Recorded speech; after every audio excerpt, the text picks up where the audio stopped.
But it's clear to me from events this week that have happened or have not happened that this stadium bill will not be successful this year without the active, positive leadership of the House Republican majority leaders, the Senate majority leaders, and participation of DFLers as well. But that's the responsibility of leadership, is to work cooperatively together to make things happen. And there are thousands of jobs here that are people waiting to go to work in Minnesota on this project who are simply going to sit in the sidelines, sit in the unemployment lines for the indefinite future if it doesn't get the attention that it deserves. It's my understanding that after today's tabling that there will be a need for one or other of the House or Senate Rules Committees to make an exception to the timeline of this Friday, the deadline for action on one or other of the bills. So we're going to need, again, the leadership's active involvement. If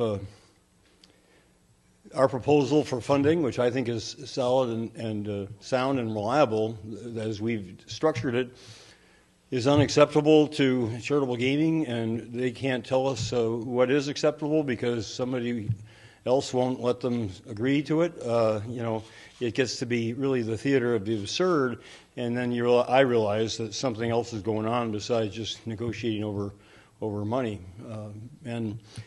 We also need the Minneapolis City Council to take a definite position, and at least 7 of them to sign a letter to the legislators saying that they are supportive of this project.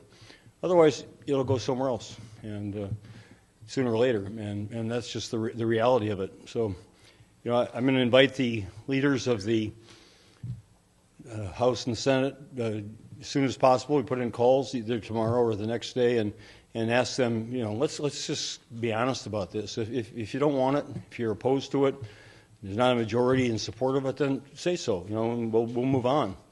But to try to dismantle the foundation of the proposal in an underhanded way is, to me, really irresponsible and needs to stop.